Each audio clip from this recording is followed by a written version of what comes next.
Olá pessoal, tudo bem? A aula de hoje ela é relativa aos movimentos nativistas. Os movimentos nativistas eles ocorrem no contexto que se dá logo após a restauração portuguesa, que foi em 1640.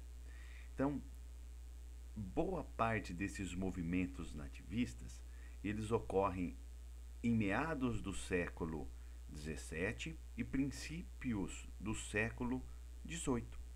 É nesse momento que nós temos, né, os desdobramentos desta restauração portuguesa, que de alguma maneira vai representar o enrijecimento do pacto colonial português. Então, o que foi a restauração portuguesa, professor? A restauração portuguesa, na verdade, ela representa o fim da União Ibérica. A União Ibérica que nós já estudamos, ela vai de 1580 até 1640. A restauração portuguesa nada mais é do que o fim da União Ibérica, ou seja, é restaurada a monarquia portuguesa. Há, a partir daí, novamente, um rei genuinamente português no trono de Portugal. Beleza? Então é o fim da União Ibérica, é o fim da dominação espanhola sobre Portugal. E as características gerais desse movimento? Nós podemos pensar os movimentos nativistas como um conjunto de movimentos políticos e até mesmo sociais caracterizados pela repulsa aos abusos do fiscalismo português. Então, os colonos que estavam aqui no Brasil, os colonos portugueses, né, aqui desta parte do Império Português, começaram a repudiar a cobrança de impostos e algumas diretrizes políticas que vinham de Portugal. Então, de maneira geral, nós temos aqui as principais características dos movimentos nativistas. Então, esses movimentos nativistas, eles eram contra algum aspecto da dominação colonial. Ou seja, eles não eram contra toda a dominação colonial. Eles lutavam contra algumas características dessa dominação colonial. No fundo, é a repulsa dos colonos aqui do Brasil aos abusos que vinham lá de Portugal, sobretudo após a restauração portuguesa. Após a restauração portuguesa, vamos pensar assim, há uma necessidade de Portugal de tirar o atraso, de tirar o tempo perdido durante a União Ibérica. Então eu volto um rei ao trono de Portugal e eu vou voltar à sistemática exploração colonial da América Portuguesa, que é o Brasil. Beleza? Então são movimentos políticos e sociais de caráter localizado, depois nós veremos, né, cada um desses movimentos e as suas características especificamente relativa ao seu local. E vale dizer que esses movimentos eles eram contra a coroa portuguesa e seus representantes. E eles não pretendiam um rompimento com a metrópole. Eles não eram emancipacionistas, ou seja, eles não queriam ainda a independência. Eles lutavam contra algum aspecto dessa dominação colonial, mas eles não eram contra toda a dominação colonial no sentido de fazer a emancipação do Brasil. Aqui não era essa a questão ainda. Dentre os principais movimentos nativistas, nós temos a chamada Aclamação de Amador Bueno. E olha só, ela ocorre logo após a restauração portuguesa. O que foi essa aclamação de Amador Bueno, que ocorre em março de 1641? O Amador Bueno da Ribeira, ele foi aclamado como rei de São Paulo. Nesse sentido, representa uma negação, vamos dizer assim, em face da notícia da restauração lá em Portugal. Esse fato, ele acaba sendo interpretado como uma ameaça aos interesses dos espanhóis na região ali de São Paulo. Então nós temos aqui né, uma polarização dessas divergências entre portugueses que eram a favor da restauração e alguns espanhóis que não queriam a restauração portuguesa porque iriam se sentir prejudicados. Essa divergência é representada na luta entre famílias locais. Então nós temos aqui, né, essa divergência entre clãs locais que são representados pela família Garcia Pires, que são, né, representantes dos portugueses, e aí a família Camargo, que representava os interesses dos espanhóis. Mais tarde, também, nessa região de São Paulo, nós temos um conflito entre os bandeirantes, os paulistas, e os jesuítas. Por quê? Os bandeirantes, eles têm como objetivo a escravização do índio.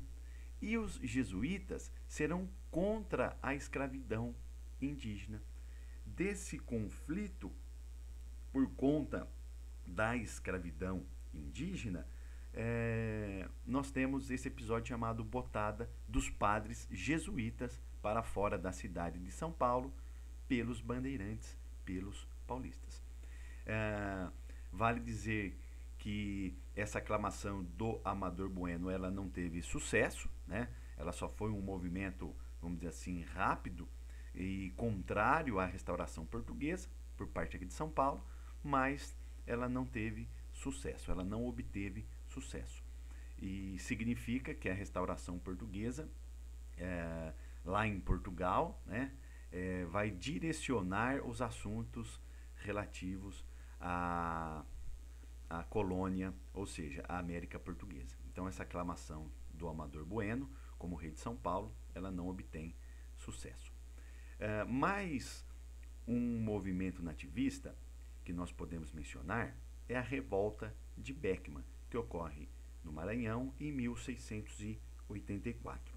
Essa revolta de Beckman, ela também evidencia a divergência entre interesses dos colonos locais, que são representados aí pelos irmãos Beckman, Tomás e Manuel, e a Companhia Geral de Comércio do Estado do Maranhão, que representava os interesses monopolísticos sobre o comércio, sobre o tráfico de escravos africanos na região, que representava os interesses da coroa portuguesa. Então esses colonos locais, eles se revoltam contra os abusos da Companhia de Comércio do Maranhão, que exercia um monopólio no tráfico, né, no comércio de escravos africanos na região. Quando eu tenho uma situação monopolística, eu tenho uma elevação dos preços. E essa elevação dos preços impactava, né, diretamente na vida dos colonos locais, que vão se rebelar contra os abusos dessa companhia de comércio e contra o monopólio do tráfico negreiro na região exercido por essa companhia de comércio. Vale dizer que os colonos também vão se rebelar contra os jesuítas. Por quê? Já que o escravo africano está caro, eu vou escravizar indígenas. E a saída será aqui, né, por parte dos jesuítas, uma necessidade também de preservar o índio da escravidão. Claro que tem uma série de interesses por trás disso, mas os colonos locais também lutarão contra os jesuítas.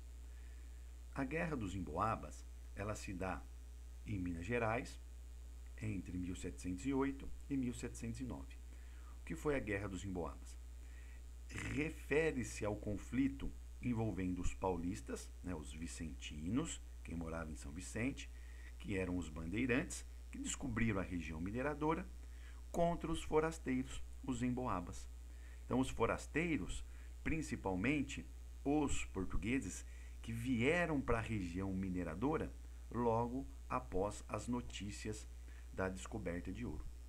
Então, esses forasteiros eram os portugueses, chamados de emboabas, e os paulistas, os bandeirantes, eles queriam o controle dessa região mineradora. E o rei de Portugal age no sentido contrário. Fala, essa região está aberta para aquele que quiser explorar a região aurífera.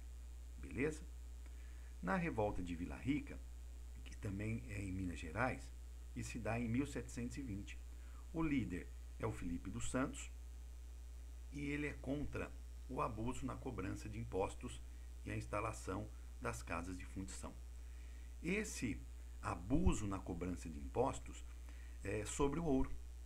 Essas casas de fundição, elas têm a característica de evitar o contrabando.